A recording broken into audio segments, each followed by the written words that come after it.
What's up guys, Ivan from Brainy-Bits.com. Today I'm going to revisit an old video that I did a long time ago. Actually it was almost one of my first videos on YouTube. And it was about the DHT11 temperature and humidity sensor. I want to revisit this one. I'm going to use a different library. And at the same time we're going to look at the DHT22, which is an upgraded version of the DHT11. And as you can see here, they share the same pinouts. They're almost the same size. And if you look at the specs, you can tell that the DHT22 is a little bit more accurate, but we're going to test it out and see exactly which one you should use in your future projects. So let's go check out the code we're going to use, test it out, and then we'll be right back. Alright, so here's the code we're going to use today. So we'll go through this fairly fast. So at the beginning we have the libraries that we're going to use. The DHT library we're using is working both for the DHT11 and the DHT22. So that's good. We only need this library for both. And then we're defining the pins, the data pin of the sensors are connected to on the Arduino. This is the OLED instance that we're creating for the display. And then we're creating two instances of the DHT, named accordingly for each of the sensors. Then we get to the main setup. Now I'm using the input pull up to pull up the data pin of each sensors. Now if you've seen other tutorials out there, you'll see that they use an external resistor to do that.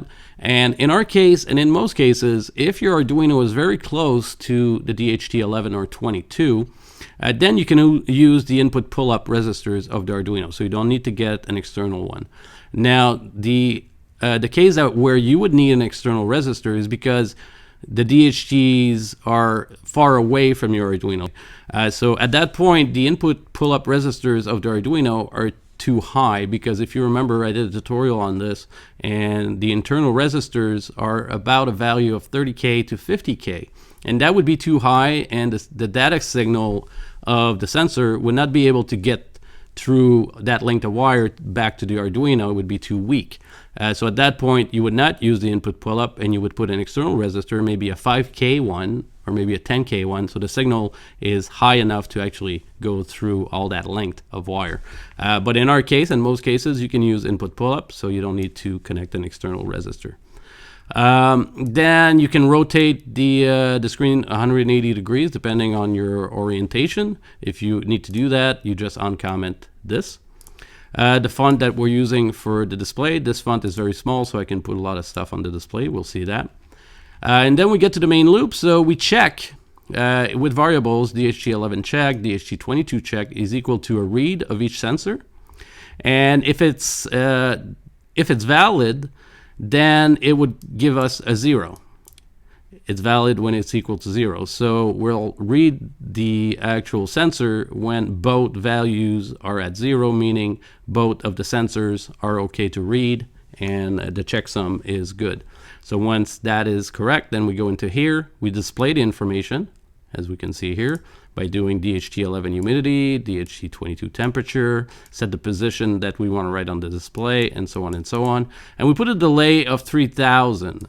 Now, I could read as fast as maybe 2000 here, but you know, if you read these sensors too fast, they will create self-heat, and the temperature readings, humidity readings might be off a little bit. So it's a good thing to actually read them a little bit slower. 3 seconds, that's not too bad to get information out of those guys. So there you go, that's the code we're going to use. So let me upload that to our test setup and check out the results. Alright, so now that we look at the code, I already uploaded it to the Nano right here, ready to go. You can see the DHT22, the DHT11, the OLED display, and I got my Nest remote sensor right here. And as you can see right now, it says 13.5 degrees and 43% humidity. So let me plug it in and see what results we're getting. Alright, so right now DHT11 says 14 degrees, DHT22 says 13.7. So as you can tell, the DHT22 is pretty close, although the DHT11 is close enough for any sort of projects you might have. Now the problem arises when you look at the humidity. The DHT11 says 27 and the DHT22 says 49.2. Even though the DHT22 is a little bit off, it's a lot closer than the DHT11. And that's the whole thing. The DHT22 humidity sensor actually works. The DHT11 most of the time will not work. It's very inaccurate, but its temperature sensor is pretty close.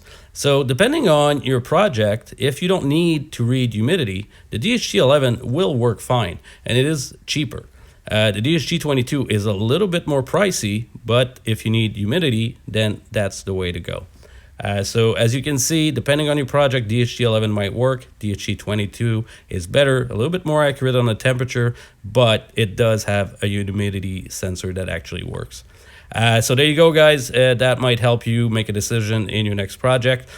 So in the next couple of videos, I'm going to look at different sensors. There's more than these two, and some are a lot more accurate and different connections and all that. So we'll see that in future videos. So for now, let's go back to the main camera and wrap things up. Alright, so there you go, guys. That will do it for today. If you found this interesting and you want to get more information, don't forget to visit my website. I have a web page there where you can copy the code, get a link for the library that I use. I try to make a web page for most of the tutorials I do here on YouTube. Also, if you like my videos, of course, please like, subscribe, all that good stuff. And yeah, so as always, my name is Ivan, and I hope to catch you guys real soon. Take care.